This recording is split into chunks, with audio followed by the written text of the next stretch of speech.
Hello everyone, I'm Aiden Gregory, and this is my final project presentation on El Capitan, the rock formation in Yosemite Valley.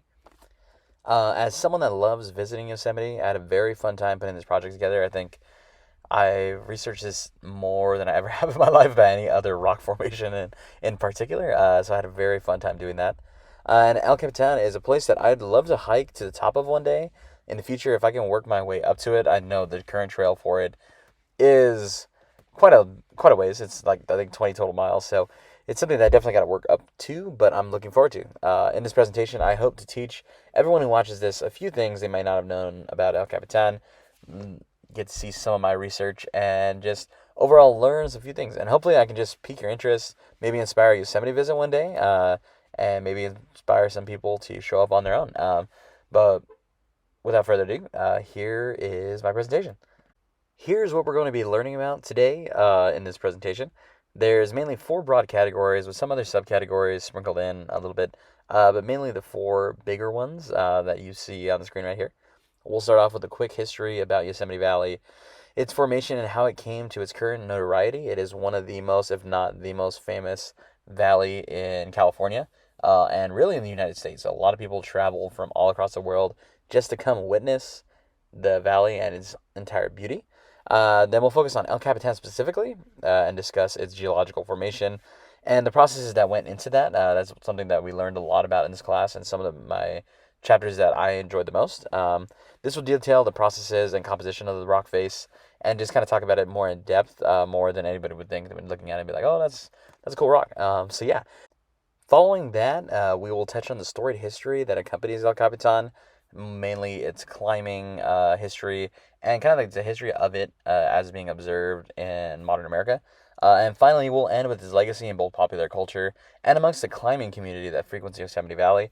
It is a very big deal and it is very famous and just something that a lot of climbers aspire to do, so I think that's going to be important. First and foremost, to understand El Capitan, you kind of have to understand the Yosemite Valley as a whole. It is part of the Sierra Nevada mountain range on the western portion and was a result of large granitic rocks placed into a subduction zone. And that's a lot of big talk, basically saying that it is a lot of granite deposits that were placed and shaped over time. The oldest portion of its rock is more than 114 million years old, while the youngest, being Half Dome, which is right across from El Capitan, is about 87 million years old. So still very old in its own right. After the granite was deposited, it was followed by an eventual uplift and notably a glacial period that we will talk about in a bit. But that is what contributed to giving the valley its distinct shape. In the last 30 million years, however, different glaciers have really been inside the valley and given it its notable shape. It has really taken on a bunch of different shapes over the last 30 million years, but glaciers have helped form it. Currently, the valley as we see it today is about 7.5 miles long. It contains numerous wonders around the park, notably North America's largest waterfall that flows into the Merced River, which comes to the Central Valley, of course. And speaking from experience, it is an absolute beautiful place that no photos or words that I can really show you in this presentation can do it justice.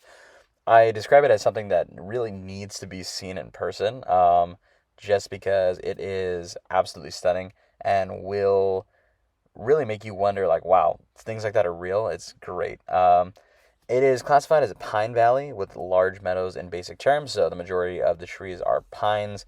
However, it has a lot of smaller ecosystems, and it is home to about 400 total species of wildlife and plants. So definitely a lot of different ecologies going on inside the valley itself. So if you are into different environments like that, I suggest doing that. And if you're going to take anything away from this presentation, I suggest that it be wanting to explore this place, as it is great in that regard. Now, as for El Capitan itself, it is very similar to the majority of other formations inside the park, like Half Dome and the other ones that are notable there in Yosemite.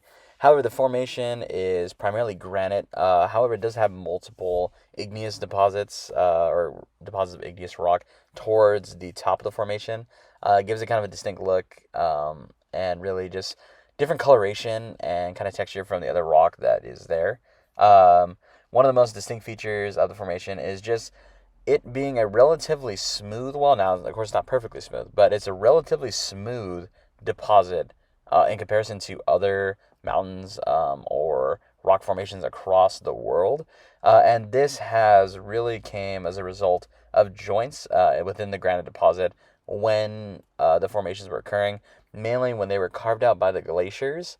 What had happened is that a lack of joints really led to a lack of erosion from it. So now, as you see it in the photos that are accompanying this presentation, you can see that there is a really relative smoothness to it that gives it its distinct look, and definitely something that stands out amongst even the other beautiful formations there in Yosemite Valley.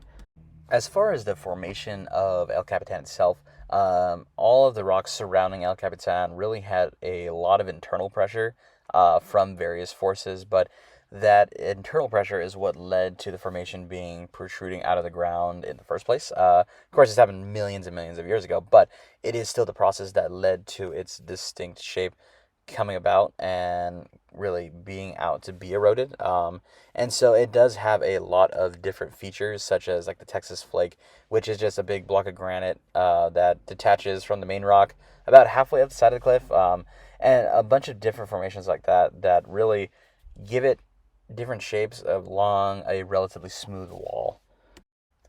Now, even though, of course, the oldest of the rock inside of El Capitan is about 100 million years old, the history of El Capitan is storied in its own right. Of course, we don't have the full history. We don't have a documented history of it under the indigenous. However, a lot of it shows really in the naming of it.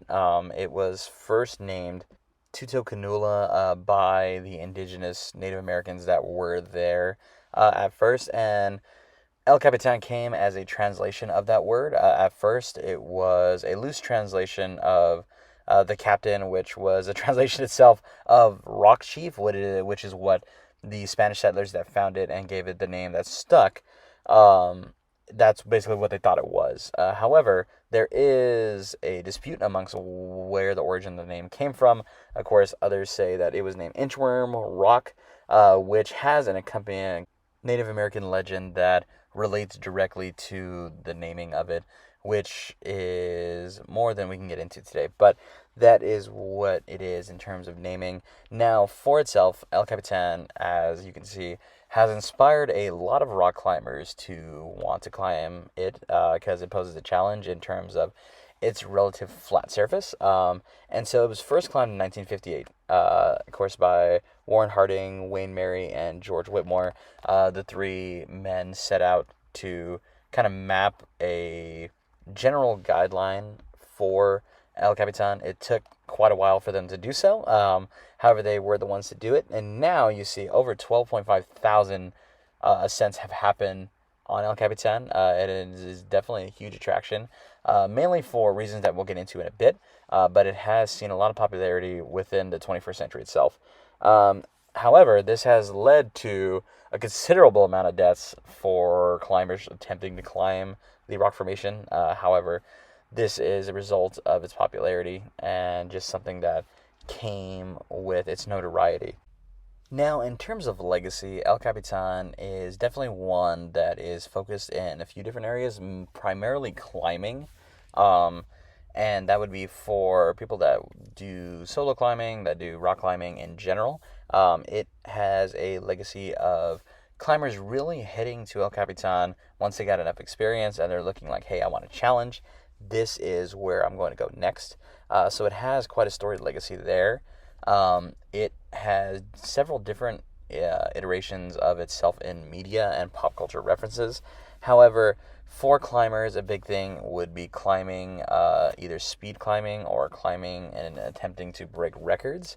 We'll get into its kind of legacy from two particular movies in a bit. However, as of right now, a bunch of different climbers have really gone on to look at El Capitan as a challenge and as an opportunity to prove that they are doing good at their craft and at their selected hobby. So El Capitan's legacy in the media has really spiked up in recent years, mainly with two films that came out in consecutive years in 2017 and 2018. The first being Dawn Wall. which is about legendary climber Tommy Caldwell attempting to climb the Dawn Wall face of El Capitan after the passing of his wife. And the second, more, I wouldn't say notable, but more well known film would be Free Solo, which is the story of Alex Honnold becoming the first person to ever, and still the only person ever, to free solo El Capitan, which basically means he climbed the face of El Capitan without any harnesses or equipment of any sort. Of course, he had the equipment he used to climb, but none that would ensure his safety whatsoever. And he did so in under 4 hours, which is pretty remarkable. And he has traded speed records with different climbers since then. So, in conclusion, I hope that you learned a little bit about El Capitan today. I really enjoyed this project. I really leaned into its presence and how it is known amongst the common people, mainly because I am a film major, so I like to lean into that as well. However, I think it is great. It is beautiful in terms of how it looks and its distinctnness in the Yosemite Valley, which in itself is a wonder to kind of behold for anybody. But yeah, I hope that you enjoyed this presentation. I hope everybody that watches this sees how much effort was put into this presentation. And yeah, but overall, I'd like to thank whoever is watching this and really wish them the ability to see El Capitan one day for their own, with their own eyes. So yeah.